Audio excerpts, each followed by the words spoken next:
మనిషి తను ఏ భూమి మీద అయితే జీవిస్తున్నాడో ఆ భూమిని విడిచి, అంటే ఆ గ్రహాన్ని విడిచి మరొక గ్రహం మీద అడుగుపెట్టాడు. ఇదే గొప్ప వింత.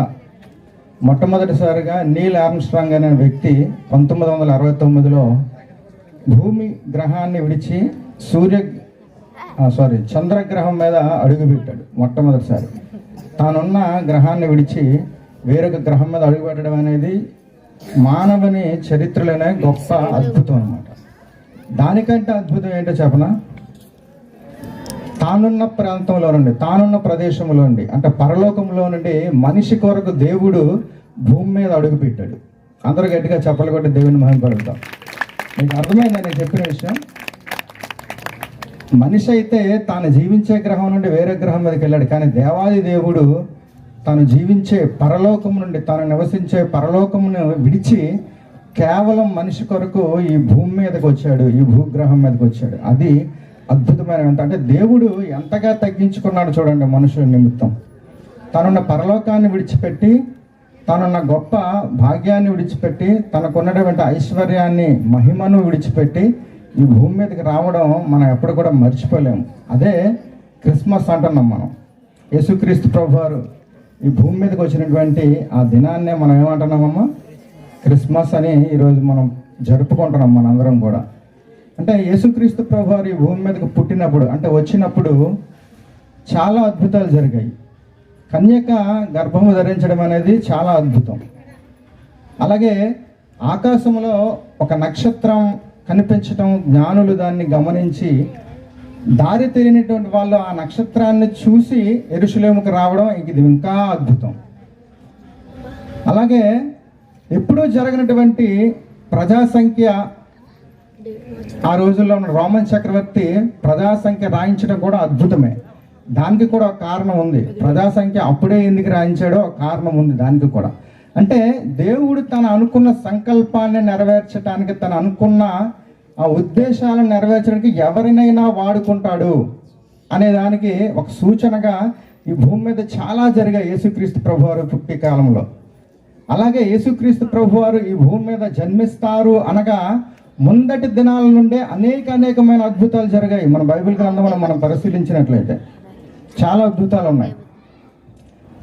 కన్యక గర్భాన్న ధరించడం, ఆయన ఈ భూమి మీదకి వచ్చారు అని మనకు అందరికీ తెలుసు.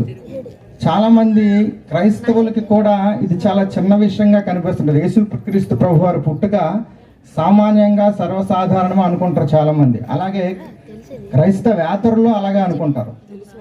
క్రైస్తవులైతే ఏముంది, అన్ని పండగల లాంటిదే క్రిస్మస్ కూడా అనుకుంటారు క్రైస్తవులు. అందరిలాగే యేసుక్రీస్తు ప్రభువారు పుట్టారు అనుకుంటారు. క్రైస్తవేతరులు ఏమనుకుంటారంటే యేసుక్రీస్తు ప్రభు ఈ భూమి మీద పుట్టి కేవలం 2000 సంవత్సరాలే కదా అయింది. 2000 సంవత్సరాల నాటి వాడే కదా యేసుక్రీస్తు. 2000 సంవత్సరాల క్రితము చాలామంది గొప్ప వాళ్ళు జన్మించారు, చాలామంది మహానుభావులు జన్మించారు. మరి యేసుక్రీస్తు గొప్పతనం ఏముంది? కేవలం 2000 సంవత్సరాల క్రితమే పుట్టాడని క్రైస్తవులు అంటారు. మరి అంతకుముందే చాలామంది గొప్ప వాళ్ళు, అలెగ్జాండర్ ది గ్రేట్ అయితే యేసుక్రీస్తుకు పూర్వమే పుట్టారు ఆయన. ఇంకా అరిస్టాటిల్, ఇంకా ఇలాంటి జ్ఞానవంతులు ఎందరో, మహానుభావులు ఎందరో, మహా చక్రవర్తులు ఎందరో యేసుకు పూర్వమే పుట్టారు, క్రీస్తుకు పూర్వమే. మరి అంత గొప్ప వాళ్ళు ఉంటుండగా కేవలం 2000 సంవత్సరాల క్రితం పుట్టిన యేసుక్రీస్తు గొప్పతనం ఏముంది అని క్రైస్తవేతరులు అనుకుంటారు. క్రైస్తవులు అయితే ఏదో ఒక పండగలాగా జరుపుకొని ఉంటారు. కానీ ఎప్పుడు కూడా అలాగా అనుకోవడానికి వీలు లేదండి. యేసుక్రీస్తు ప్రభువారు 2000 సంవత్సరాల క్రితం పుట్టాడు అనడం చాలా తప్పది బైబిల్ ప్రకారంగా. 2000 సంవత్సరాల క్రితం పుట్టాడు అంటే ఆయనకి ఒక పరిమిత కాలాన్ని మనం ఇస్తున్నాం. ఆయన ఉనికికి ఒక పరిమితాన్ని మనం కల్పిస్తున్నామన్నమాట. 2000 సంవత్సరాల క్రితమే అంటే ఇదే మాటను తీసుకొని అన్యులు మాట్లాడుతూ ఉంటారు ఇప్పుడు నేను చెప్పినట్టుగా. కానీ యేసుక్రీస్తు ప్రభువారు 2000 సంవత్సరాల క్రితం పుట్టాడు అనకూడదు, మనం ఎప్పుడు కూడా వచ్చాడు అనాలి. పుట్టాడు అనడానికి వచ్చాడు అనడానికి చాలా తేడా ఉంది. పుట్టాడు అంటే ఒక వ్యక్తి పుట్టాడు అంటే ఆ పుట్టిన దగ్గర నుండే అతని జీవితం ప్రారంభమవుతుంది. వచ్చాడు అంటే రాకముందు ఇంకెక్కడో ఉన్నాడని అర్థం. పుట్టాడు అనడానికి, వచ్చాడు అనడానికి. మరి బైబిల్ గ్రంథంలో రక్షకుడు నేడు మీ కొరకు పుట్టి ఉన్నాడు కదా అని ఉంటుంది. చూడండి ఒకసారి ఆ మాట. లూకా గ్రంథం, లూకా రాసినటువంటి పుస్తకం 2వ అధ్యాయము తీయండి అమ్మా, త్వరగా తీసి చదవండి. 2వ అధ్యాయము 11వ వచనమా? 11వ వచనం.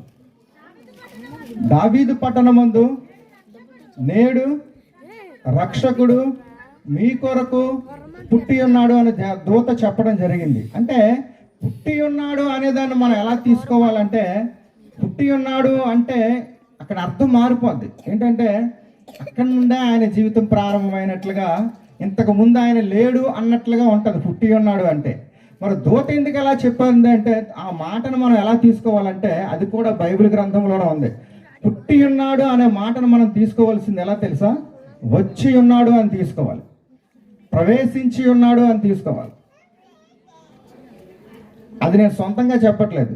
హెబ్రీయులకు రాసిన పత్రికలో పౌలు గారు చెప్తున్నారు, ఒకసారి తీయండి. హెబ్రీయులకు రాసిన పత్రిక 10వ అధ్యాయము 5వ వచనం తీసి చదవండి ఒకసారి. హెబ్రీయులకు రాసిన పత్రిక 10వ అధ్యాయము. కాబట్టి ఆయన ఈ లోకములకు ప్రవేశించినప్పుడు, ఏంటట? పుట్టడం కాదండి, ఆయన ఈ లోకములోనికి ప్రవేశించినప్పుడు ఆయన ఒక మాట మాట్లాడుతున్నాడు, నేను బలిని కోరననేసి. అంటే మనం ఆలోచించవలసింది, పుట్టాడు అనగానే మన మైండ్, మన ఆలోచన ఎక్కడికి వెళ్ళాలంటే ప్రవేశించాడు లోకంలోకి. పుట్టాడు అంటే ఆయనకు మనం తక్కువ స్థాయిని కల్పిస్తున్న వారుగా కనపడతాం. పుట్టాడు అంటే ఆయనకు ఒక జీవితం ఆ పుట్టిన దగ్గర నుండి ప్రారంభమవుతున్నట్లుగా, తెలియని వాళ్ళు అనుకునేటట్లుగా మనం మాట్లాడుతూ ఉంటాం. కాబట్టి యేసుక్రీస్తు ప్రభువారు ప్రవేశించాడు ఈ లోకంలోకి. అంటే ప్రవేశించాడు అంటే ప్రవేశించక ముందు ఆయన ఎక్కడో ఉన్నాడు. ఆయన 2000 సంవత్సరాల క్రితం వాడు కాదు, అందుకు అందరూ అనుకున్నట్లుగా. యేసుక్రీస్తు జీవితం 2000 సంవత్సరాల క్రితమే ప్రారంభం అవ్వలేదు. యేసుక్రీస్తు 2000 సంవత్సరాల క్రితమే ఉన్నవాడు కాడు. ఆయన ఉనికి 2000 సంవత్సరాల క్రితమే ప్రారంభమైంది కాదు. ఆయన ఎప్పటి నుండో ఉన్నవాడు. హెబ్రీ పత్రికలో పౌలు గారు రాస్తారు, ఆయన లోకములోనికి ప్రవేశించినప్పుడు, లోకములోనికి ప్రవేశించాడంట. పుట్టాడు అంటే దానికి అర్థం ఎలా తీసుకోవాలి మనం? ప్రవేశించాడు. ఇంకా మీకు క్లారిటీ ఇస్తాను. మీకు ఆ ఒక వచనం కాదు, యోహాను పత్రిక తీయండి. యేసుక్రీస్తు ప్రభువారి మాటల్లోనే చూద్దాం. యోహాను సువార్త 6వ అధ్యాయము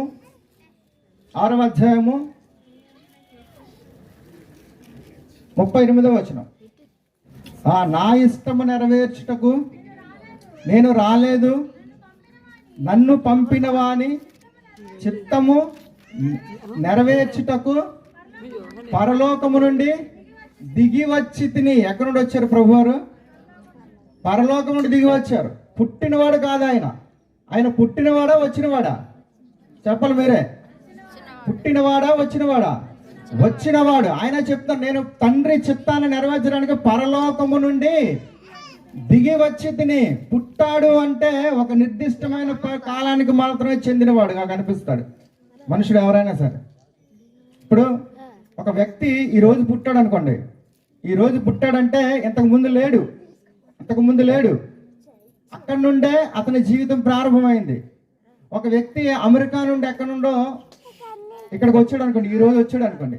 ఈ వ్యక్తి ఈ రోజు వచ్చాడంటే నిన్నటి వరకు ఎక్కడ ఉన్నాడు? ఎక్కడో ఏదో దేశంలో ఉండుంటాడు, ఏదో ప్రాంతంలో ఉండుంటాడు. అలా అర్థం చేసుకోవాలి మనం. పుట్టినవాడు అంటే కాదు యేసుక్రీస్తు ప్రభువారు, వచ్చినవాడు. ఆయన తండ్రి చిత్తాన్ని నెరవేర్చడానికి పరలోకము నుండి బయలుదేరి వచ్చాడు. అలాగే మార్కు సువార్తలో కూడా మనకి 1వ అధ్యాయం 38వ వచనంలో ఉంటుంది, నేను ఇతర సమీప గ్రామములలోనూ దేవుని వార్తను ప్రకటించినట్లు మనం వెళుదాము రండి, ఇందు నిమిత్తమే నేను బయలుదేరి వచ్చి తిని. ఇందు నిమిత్తమే. ఎవరు చెప్పగలరండి ఇలాంటి మాటలు? నేను వచ్చాను అంటున్నారు. ఆయన వచ్చాడంటే యేసుక్రీస్తు ప్రభువారు. కాబట్టి పుట్టాడు అనకూడదు. మరి కన్యక ఆయన మరియ గర్భాన్ని ఎందుకు వచ్చారంటే, ఆయన మనుష్య కుమారుడిగా పిలువబడ్డారు. దానియేలు గ్రంథంలో 7వ అధ్యాయంలో మనకి 14వ వచనంలో చూసినట్లయితే ఒక ప్రవచనం నెరవేరాలి. ఎందుకంటే దానియేలు గారు ఆ రాత్రి తను ఆ చూస్తుండగా, దర్శనాలను చూస్తుండగా మనుష్య కుమారుని పోలిన అని మాట్లాడతారు 7వ అధ్యాయంలో. అంటే ఆయన మనుష్య కుమారుడిగా దానియేలు గారు అది జరగక ముందే చూస్తున్నారు భవిష్యత్తుని. దానియేలు గారికి భవిష్యత్తు అది. అనేక ప్రవచనాలు ఉన్నాయి. యేసుక్రీస్తు ప్రభువారి జీవితము అంతా కూడా ప్రవచనాలను నెరవేరుస్తూ వచ్చిందండి. ఒక్క ప్రవచనం కూడా ఆయన మిస్ అవ్వలేదు. యేసుక్రీస్తు ప్రభువారు పుట్టడానికి ఎన్ని ప్రవచనాలు అయితే ముందుగా మరి భక్తులు ప్రకటించారో, ప్రవక్తలు ప్రకటించారో, ఆ ప్రవచనాలన్నిటిని కూడా నెరవేర్చు కూడా ఆయన రావడం జరిగింది. ప్రతిది కూడా ఒక్క ప్రవచనం కూడా విడిచిపెట్టలేదు ఆయన. ప్రతి ప్రవచనాన్ని నెరవేర్చారు. అలాగే దానియేలు గ్రంథములో ఉన్నటువంటి మనుష్య కుమారుని పోలిన ఒకరిని నేను చూశాను అని దానియేలు అంటారు. అంటే మనుష్య కుమారుడు అంటే మనుష్యులకు పుట్టినవాడు, మనుషునిగా వచ్చినవాడు, మనుషుల మధ్యలో జీవించినవాడు అని అర్థం. అందుకనే ఆయన మనుషునిగా వచ్చాడు, మానవ జన్మ ఎత్తాడు. ఎందుకంటే మనుషుల మధ్యలో జీవించాలి, మనుషుల మధ్యలో జీవించి మనుషుల కొరకు ఒక గొప్ప కార్యాలు చేయాలి అనే ఉద్దేశంతో ఆయన మానవుడిగా జన్మించారండి. అందువల్ల మనం ఏమంటాం, పుట్టాడు పుట్టాడు అంటాం. కానీ దాని అర్థం ఏంటంటే ముందు మనకు అర్థం అవ్వాలి ఆ పుట్టుక ఏంటి అసలు. అది మనకు తెలిస్తేనే ఇతరులకు మనం వివరించగలం. కానీ మనకు తెలియదు అనుకోండి, కేవలం పుట్టాడు అంటే అందరిలాగే యేసుక్రీస్తు ప్రభువారు పుట్టాడు అంటే ఎంత తక్కువగా ఉంటుందంటే ఆయన 2000 సంవత్సరాల క్రితం వాడే అనుకుంటారు చాలా మంది. ఆయన 2000 సంవత్సరాల క్రితం వాడు కాడు ప్రియులారా. ఆయన 2000 సంవత్సరాల క్రితం మరి ఆయన ఎక్కడున్నాడు, ఏం చేస్తున్నాడు అంటే జగత్తు పునాది వేయబడక మునిపే ఆయన ఉన్నాడు. పేతురు రాసిన పత్రిక, పేతురు గారు రాసిన మొదటి పత్రిక తీయండి ఒకసారి. పేతురు గారు రాసిన మొదటి పత్రిక,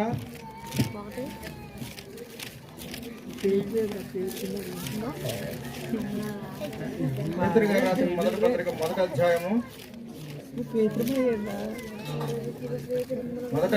20వ వచనం. ఆయన జగత్తు పునాది వేయబడక మునిపే నియమింపబడెను గాని తన్ను మృతులలో నుండి లేపి తనకు మహిమనిచ్చిన దేవుని ఎడల తన ద్వారా విశ్వాసులైన మీ నిమిత్తము కడవరి కాలముల యందు ఆయన ప్రత్యక్షపరచబడును. ఏంటట, ప్రత్యక్షపరచబడ్డాడంట. పుట్టలేదు ఆయన, పుట్టినవాడు కాదు అందరిలాగా. ఆయన ఎప్పుడు నియమింపబడ్డాడు? జగత్తు పునాది వేయబడక మునిపే. ఆయన 2000 సంవత్సరాల నాటివాడు కాదు. ఆయన జీవితం 2000 సంవత్సరాల క్రితమే ప్రారంభం అవ్వలేదు. ఆయన ఎప్పటి ఉన్నాడంటే జగత్తు పునాది వేయబడక మునిపే. అంటే జగత్తుకు అంటే ఈ సృష్టి ప్రారంభించక మునిపే ఆయన ఉన్నాడు. ఈ సృష్టి ప్రారంభించక ముందు ఆయన ఉన్నాడు. ఈ సృష్టి అంతా ఆయన ప్రారంభించాడు. అర్థమవుతుందండి?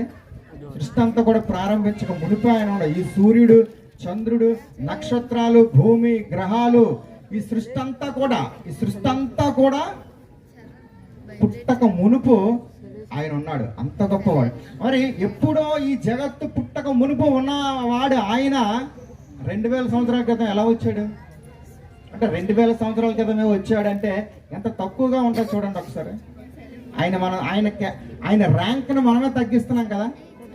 ఒకసారి మనమే తెలియకుండా చెప్తుంటాం యేసుక్రీస్తు ప్రభు 2000 సంవత్సరాల క్రితం పుట్టాడంటే. అంటే ఆయన ర్యాంక్ని, ఆయన స్టేటస్ని మనమే తగ్గించేస్తున్నాం. ఆయన 2000 సంవత్సరాల క్రితం కంటే అంతకు ముందు జగత్తు పునాది వేయబడక మునిపే ఆయన ఉన్నాడంట. ఈ సృష్టి ప్రారంభానికి ముందే.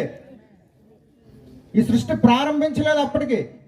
పునాది అంటే నిజంగా పిల్లర్స్ ఉంటాయి, పునాదులు ఉంటాయని కాదు, కానీ అదొక లాంగ్వేజ్ అనమాట. అంటే జగత్తు పునాది వేయబడక మునిపే, సృష్టి ప్రారంభానికి ముందే ఆయన నియమింపబడ్డాడు. దేనికి? భూమి మీదకు నువ్వు వెళ్ళాలి, భూమి మీదకి ఆయన రావాలి అని నియమింపబడ్డాడు. నియమము అంటే చేయడం అంట, నిర్ణయించడం. భూమి మీదకి ఆయన వెళ్ళాలని ఎప్పుడో భూమి పుట్టక మునిపే నియమింపబడ్డాడు ఆయన భూమి మీదకి వెళ్ళాలని పేతురు గారు మనకు చెప్తున్నారు. అలాగే యోహాను గారు ఆయన స్టైల్లో ఆయన ఒకసారి చూడండి. యోహాను గారు ఏం చెప్తున్నారు ఒకసారి, ఇదే మాటను ఆయన ఇంకోలా చెప్తున్నారు. యోహాను గారు యోహాను గ్రంథము 1వ అధ్యాయము 2-3 వచనాలు. 2-3 చదవండి అమ్మా.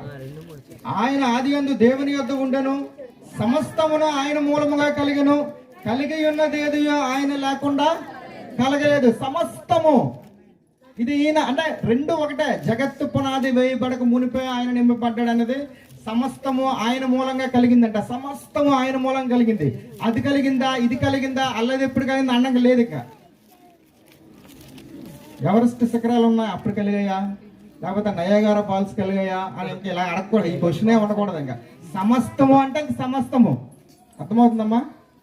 సమస్తము ఆయన మూలంగా కలిగాయి అంటే ఆయనే కలిగించాడు. సమస్తము ఆయనే కలిగించాడు. ఆయన లేకుండా కలిగినది ఏది కూడా ఆయన లేకుండా కలగలేదు. చూడండి ఎంత గొప్పవాడు చూడండి. ఆయన ఎప్పటి నుండి ఉన్నవాడు. ఆయన ఎప్పటి నుండి ఉన్నవాడు. 2000 సంవత్సరాల క్రితమే నువ్వు వానికి టైం సెట్ చేస్తున్నావంటే అది చాలా తప్పు. 2000 సంవత్సరాల క్రితము ఆయన వచ్చాడు అని చెప్పు, కరెక్ట్గా ఉంటుంది.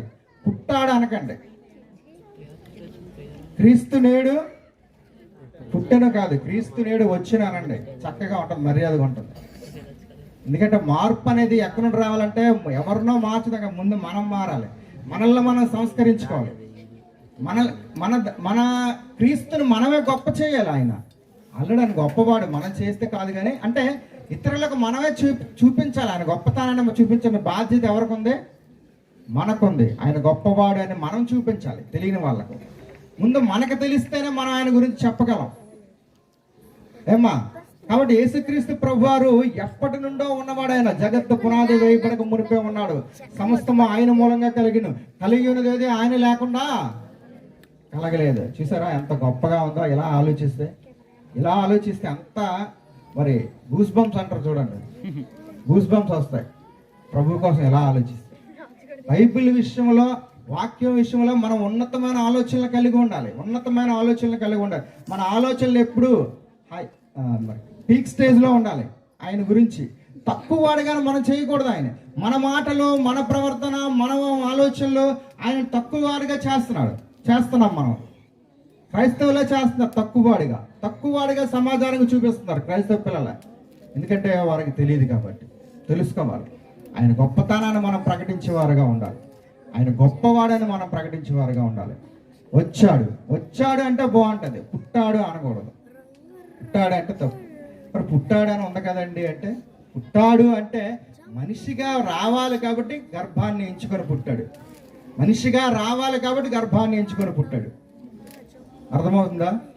అర్థమైందమ్మా. మనిషిగా రావాలి, మనుషుల మధ్యలో జీవించాలి.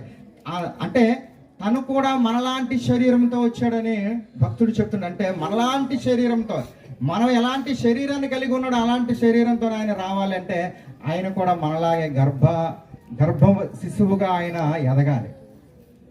గర్భములో నివాసము చేయాలి. గర్భములో పుట్టాలి. ఆయన కూడా అదే చేశాడు. ఆయన రావడానికి ఒక మార్గము, పుట్టుక. కన్యా మరియమ్మ గర్భాన ఆయన గర్భంలో ఉన్నాడు. ఆయనను కన్నది అని మనకు అర్థమవుతుంది. కాబట్టి ప్రియులారా, యేసుక్రీస్తు ప్రభు వారి కోసం ఎప్పుడైనా చెప్పినప్పుడు ఏం చెప్పాలంటే, ఆయన 2000 సంవత్సరాల క్రితం ఈ లోకానికి వచ్చారు. ఎస్, ఆయన వచ్చారు. అంతకు ముందే ఉన్నాడు. మరి ఎందుకు వచ్చాడు? ఇప్పుడు ఇందాక నుండి వచ్చాడు అంటున్నాం. అర్థమైంది కదా. వచ్చాడన్న మ్యాటర్ అంతా క్లియర్ అయిపోయింది కదా. ఓకేనా? వచ్చాడన్న మ్యాటర్ అంతా క్లియర్ అయిపోయింది. రావడానికి గల కారణాలు చాలా కారణాలు ఉన్నాయండి. అందులో ఒక కారణం మనం చూద్దాం. ఒక కారణం తిమోతికి రాసిన మొదటి పత్రిక, తిమోతి గారికి రాసిన మొదటి పత్రిక, మొదటి అధ్యాయం 15వ వచనం.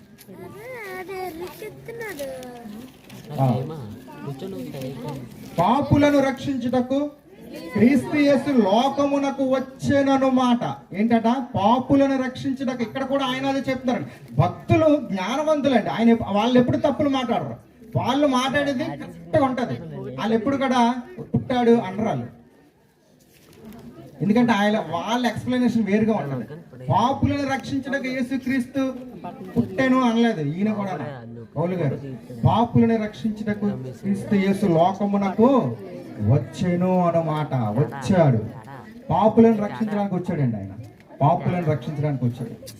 అంటే ప్రతి మనిషి కూడా పాపము చేస్తున్నాడు. మనకి రోమపత్రికలో మనకు ఉంటుంది, ప్రతి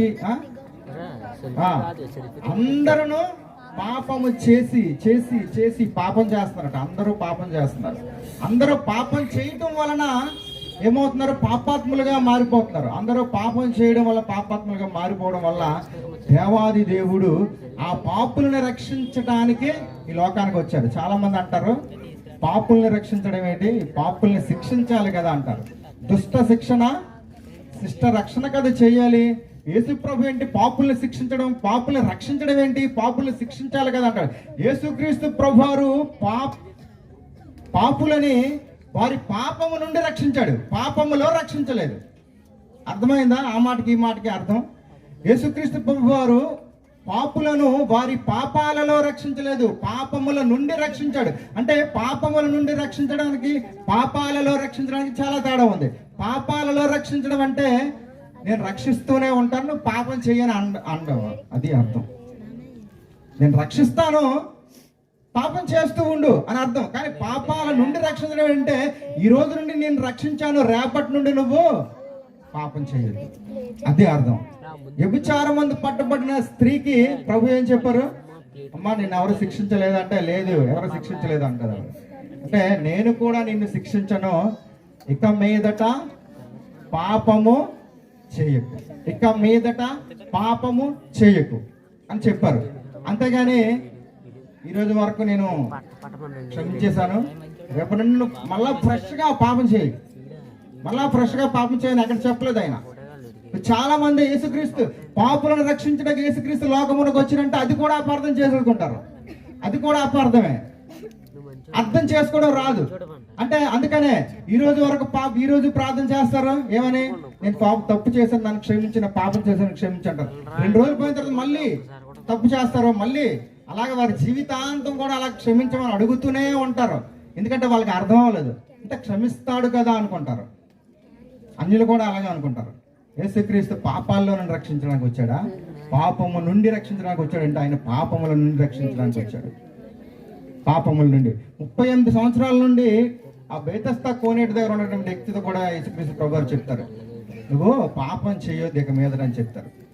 పాపం చేయడం వల్ల ఏంటి, నిత్య నరకానికి వెళ్ళిపోయే పరిస్థితి ఉంది. కాబట్టి ఆయన పాపులను రక్షించడానికి వచ్చారు, పాపులనే రక్షించాలి. ఆయన అంటారు, వైద్యుడు రోగులకే కానీ ఎవరికి అక్కర్లేదమ్మా, వైద్యుడు ఆరోగ్యవంతులకి వైద్యుడు అక్కర్లేదు. ఇప్పుడు రక్షించేవాడు ఎవరికి కావాలి? పాపాత్ములకే రక్షకుడు కావాలి. మరి అలాగని పాపం చెయ్యని వాళ్ళు ఎవరైనా ఉన్నారా?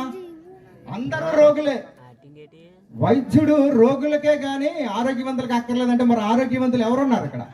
భూమి మీద ఆరోగ్యంతో ఉన్నవారంటే ఎవరు లేరు. అందరూ పాపం అనే రోగముతోనే బ్రతుకుతున్నారు. అందరూ పాపం అనే రోగం అంటించుకొని బ్రతుకుతున్నారు. నేను ఆరోగ్యవంతుడిని అనుకుంటే పప్పులో కాలేసినట్టే. నేను ఆరోగ్యవంతుని, నేను ఫుల్ హెల్దీగా ఉన్నాను అనుకుంటే ఏం లేదు. అలా ఉన్నవారు ఎవరు లేరు. అందరూ పాపము చేసి దేవుడు అనుగ్రహించి మహిమను పొందలేకపోతున్నారు. అందుకనే దేవదేవుడు ఈ లోకానికి వచ్చాడు, పాపులను రక్షించుటకు యేసుక్రీస్తు లోకమునకు వచ్చిన మాట నమ్మదగినది పూర్ణాంగీకారమునకు యోగ్యమైనది. అది ఖచ్చితంగా నమ్మి తీరాలి. యేసుక్రీస్తు ప్రభువారు పాపులను రక్షించడానికి వచ్చారు. ఆయన పాపాలను ఎంకరేజ్ చేయడానికి రాలేదు. అలాంటి వాళ్ళు కూడా ఉన్నారు. ఈ రోజు వరకు నువ్వు చేసిన పాపాలన్నింటినీ క్షమించేశాను. యేసుక్రీస్తు ప్రభువారు చెప్పిన మాట ఏంటి తెలుసా? ఈ రోజు నేను బాప్తిస్మం తీసుకుంటున్నానంటే, ఈ రోజు నేను చేసిన పాపాలన్నింటినీ విడిచిపెట్టి, నీటిలోని వాటిని విడిచిపెట్టి, బాప్తిస్మంలో వాటిని విడిచిపెట్టి నేను తిరిగి జన్మించానంటే దానికి అర్థం ఏంటంటే రేపటి నుండి మళ్ళీ దాన్ని చెయ్యకూడదని అర్థం. అంతేగాని ఈ రోజు వరకు నేను పాపాలను క్షమించాను, మరలా నువ్వు ఫ్రెష్గా చెయ్యి అనే పద్ధతులు కూడా ఉన్నాయి, అలాంటివి కూడా ఉన్నాయి. కానీ యేసుక్రీస్తు ప్రభువారు చెప్పింది అది కాదు. నేటి నుండి ఆయన పాపాలను ఎప్పుడు క్షమిస్తాడంటే, నువ్వు ఏ రోజైతే మారు మనసు పొందుకుంటావో, పాపాన్ని విడిచిపెడతావో, మారు మనసు పొందుకొని యేసుక్రీస్తు యందు విశ్వాసం ఉంచి పాపాన్ని విడిచిపెడతావో, అప్పటి వరకు నువ్వు చేసిన పాపములన్నీ కూడా క్షమింపబడుతున్నవి. ఆ మరుసటి సెకండ్ నుండి ఇప్పుడు టైం ఎంత అయింది? 8:55 టైం అవుతుంది. ఇప్పుడు 8:55కి పాపాలు నేను చేసిన పాపాలన్నిటినీ ప్రభు క్షమించేశాడు. ఇప్పుడు 8:56 అవగానే నేను పాపం చేయొచ్చా చేయకూడదా? చేయొచ్చా? చేస్తే ఆ క్షమాపణ దీనికి వర్తిస్తుందా వర్తించదా? వర్తిస్తుందా వర్తించదా? వర్తించదు. అందుకనే చెప్పారు ఆయన, మరలా నువ్వు పాపము చెయ్యకమ్మా అనే వ్యభిచారం మంది పట్టబడిన స్త్రీకి చెప్పారు. కాబట్టి యేసుక్రీస్తు ప్రభువారు పాపులను రక్షించడానికి లోకంలోనికి వచ్చారంటే, పాపులను ఇంకా మీరు ఎప్పుడు ఈ రోజు నుండి ఈ రోజు వరకు మిమ్మల్ని క్షమిస్తున్నాను, మీ పాపముల కోసం ఈ పాపములన్నీ నా భుజాల మీద వేసుకుంటున్నాను, రేపటి నుండి లేకపోతే ఈ నెక్స్ట్ మినిట్ నుండి మీరు పరిశుద్ధంగా జీవించాలి. అది కాన్సెప్ట్. నెక్స్ట్ మినిట్ నుండి మీరు పరిశుద్ధంగా జీవిస్తేనే, లేదు పాపాలు క్షమించాడు కదా అది దీనికి కూడా ఆ తర్వాత చేసిన ఆయన క్షమాపణ వర్తిస్తుంది అనుకుంటే శుద్ధ తప్పు. అది వర్తించదు. అలాగే బైబిల్ అలా చెప్పట్లేదు. యేసుక్రీస్తు ప్రభు గారు అలా కూడా ఎక్కడ చెప్పలేదు. అలాగనే మహాజ్ఞానవంతులు కూడా ఉన్నారు. జీవితంలో ఎప్పటికీ పాప క్షమిస్తూనే ఉంటాడు అనుకునే వెర్షన్ కూడా ఒక వెర్షన్ ఉంది. అది తప్పుడు వెర్షన్, అది కాదు. మనం అర్థం చేసుకోవాలంటే ఎప్పుడైతే మనం క్షమింపబడ్డామో రక్షింపబడ్డామో ఆ నెక్స్ట్ మినిట్ నుండి పాపం చేయకూడదు అని బైబిల్ చెప్తుంది. అయితే పిల్లరా, యేసుక్రీస్తు ప్రభువారు అనేక సందర్భాలు అనేక కార్యాల నిమిత్తమై ఈ లోకానికి వచ్చారు. అందులో ఒకటి మాత్రమే మనం ఇప్పుడు మాట్లాడుకున్నాం. పాపులను రక్షించడానికి యేసుక్రీస్తు ప్రభువారు ఈ లోకంలోనికి వచ్చారు. కాబట్టి ఇక్కడ చాలా మంది ఉన్నారు, యవ్వనస్తులు ఉన్నారు, లేకపోతే దూర ప్రాంతాల నుండి వినే వాళ్ళు ఉంటారు. వాళ్ళు అనుకుంటారు, ఇంతకు ముందు నేను రక్షింపబడ్డాను, ప్రభు నన్ను క్షమించాడు, కానీ నేను పొరపాటునకు మళ్ళీ పాపంలో పడిపోయాను, ఇంకా ఇంతే నా జీవితం అయిపోయింది, ఇంకా నేను ఎప్పటికీ ఇలాగ ఉండిపోయి ప్రభు మళ్ళీ నన్ను క్షమించడు, ఇంకా నేను పాపంలోనే నా జీవితం కొనసాగించేస్తాను అని తప్పుడు మార్గాల్లో వెళ్ళిపోయిన వాళ్ళు కూడా ఉంటారు. తప్పుడు మార్గంలో వెళ్ళిపోయిన వాళ్ళు కూడా ఉంటారు. ఆయన క్షమించేవాడు. తెలుసో తెలియకో నువ్వు పడిపోయినా సరే ఏం చేయాలి? లేచి నిలవబడాలి. ప్రభువు ముందు ఒప్పుకోవాలి. మరలా ఒప్పుకోవాలి. ప్రభువా, నువ్వు నన్ను క్షమించావు, అయినా సరే నేను పడిపోయాను, మరొక అవకాశం నాకు ఇవ్వు అని మనం ఆయన బ్రతిమలాడు. ఆయన తప్పక క్షమించేవాడుగా ఉన్నాడు. అలాగని ఇదే అలవాటు కొంతమందికి అదే అలవాటు ఉంటుంది. క్షమాపణ అడుగుతుంటారు, పాపం చేస్తుంటారు, క్షమాపణ అడుగుతుంటారు, పాపం చేస్తుంటారు. అది కరెక్ట్ కాదు. అనుకోకుండా నువ్వు ఎప్పుడైనా ఇంతవరకు నువ్వు పడిపోయిన వాడివాయిగా ఉండి మళ్ళీ ప్రభు యొద్దకు రాలేక నువ్వు సిగ్గుపడుతూ ప్రభు క్షమించడేమో ఏమంటాడో అనుకుని భయపడుతూ ఉన్న వాళ్ళు ఎవరైనా సరే, బాప్తిస్మం తీసుకొని వెనక అయిపోయిన వాళ్ళు ఎవరైనా లోకంలో కలిసిపోయిన వాళ్ళు ఎవరైనా సరే, నిజంగా మరొకసారి ప్రభు మనకిచ్చిన అవకాశం ఏంటంటే ఆయన క్షమించేవాడు. ఆయన మనం క్షమాపణ అడగడానికి అవకాశం ఇస్తున్నాడు ప్రభు. కాబట్టి దేవుని పిల్లలారా, యేసుక్రీస్తు ప్రభు ఈ లోకమునకు వచ్చారండి. 2000 సంవత్సరాల క్రితం కన్య మరియమ్మ గర్భం ద్వారా ఈ లోకానికి వచ్చారు. ఆయన పాపులను క్షమించడానికి ఈ లోకానికి వచ్చారు. ఆయనే కానీ రాకపోయింటే పాపానికి క్షమాపణ అనేది లేదు, పాపము క్షమింపబడి ఉండేది కాదు. ప్రతి ఒక్కరు కూడా నరకానికి వెళ్ళిపోయి ఉండేవారు. ఆయన దేవాది దేవుడు, అందుకనే ఆయనని ఈ లోకానికి పంపించడం జరిగింది. ఈ లోకానికి వచ్చారు. ఆయన మనందరి నిమిత్తం ఆయన శిలువ మీద మరణించారు. మనకు పాప క్షమాపణ అనేది లభించింది. ఇలా ఈ విషయాన్ని మనం అందరికీ చెప్పేవారుగా ఉండాలి. యేసుక్రీస్తు ప్రభువారు 2000 సంవత్సరాల క్రితం ఈ లోకానికి వచ్చారు. నీ కోసం, నా కోసం, మనందరి కోసం ఈ లోకానికి రావడం జరిగింది. ఆయన గొప్ప కార్యార్థమై ఆయన ఈ లోకానికి వచ్చారు అన్న శుభవార్తను మన అందరికీ కూడా తెలియజేయాలి. క్యారల్స్కి వెళ్తారు, క్రీస్తు నేడు పుట్టెను అనకండి. ఒక కాలానికి ఆయన పరితం చేసిన వాళ్ళు అవుతారు. క్రీస్తు నేడు వచ్చెను, అందరూ చెప్పండి గట్టిగా, క్రీస్తు నేడు వచ్చెను. ఎక్కడి నుండంటే ఆయన ఆది యందు ఉన్నవాడు. ఆది యందు వాక్యం ఉండెను, వాక్యము దేవుని యొద్ద ఉండెను, వాక్యమే దేవుడై ఉండెను. ఎంత గొప్ప మాట అండి. యోహాను గారు రాసిన విధానం చాలా బాగుంటుంది అన్నమాట. క్రోనలాజికల్ ఆర్డర్లో పెట్టి చూస్తే బైబిల్కి ఫస్ట్ రాయవలసిన వచనం అది. బైబిల్లో ఫస్ట్ రాయవలసిన వచనం అది. క్రోనలాజికల్ అంటే కాల దాన్ని ఏదంటారు? క్రోనలాజీ అంటే ఆ కాల పరిపూర్ణత దీంట్లో కొలమానం ప్రకారం చూసినట్లయితే మొట్టమొదటి రాయవలసిన వచనం, అంత గొప్ప దేవుడు ఈ లోకానికి ప్రేమించి భూమి మీదకి రావడం జరిగిందండి. పిల్లరా మనందరినీ ప్రేమించి కాబట్టి మనం ఆయన పిల్లలుగా బ్రతకడం మనకి చాలా అదృష్టము, గొప్పతనం. అలాంటి దేవుని మనం కలిగినందుకు మనము ధన్యులము. కాబట్టి ఈ ధన్యత అనేక మందికి కలగాలని మనం ప్రయత్నపడుదాం. ఎందుకంటే ఈ సంవత్సరం 2023 సంవత్సరం గతించిపోతుంది. 2024 సంవత్సరం కూడా మనకు రాబోతుంది. కాబట్టి ఆ సంవత్సరంలో నేను ప్రభు కొరకు పనిచేస్తాను, ప్రభు కొరకు నిలబడతాను, ప్రభు కొరకు నేను ప్రయాసపడతాననే తీర్మానం మనం తీసుకోవడానికి సిద్ధంగా ఉండాలి. కాబట్టి ఈ క్రిస్మస్ సందర్భంగా మరి నేను ఈ కొద్ది మాటలు మాట్లాడడానికి నాకు ఇచ్చినట్టు మీకు అందరికీ ముందు నేను థ్యాంక్స్ చెప్పాను. ఎందుకంటే చాలాసేపు కూర్చున్నారు. ఈ 20 నిమిషాలు కూడా అయింది నేను చెప్పి 20 నిమిషాలు కూడా ఓపికగా విన్నారు. మీరు మొత్తం మీ అందరికీ థ్యాంక్స్. అలాగే నాకు అవకాశం ఇచ్చినటువంటి దైవజనులకి అందరికీ థ్యాంక్ యూ వెరీ మచ్. ప్రార్థన చేసుకుందాం, కళ్ళు మూసుకుందాం.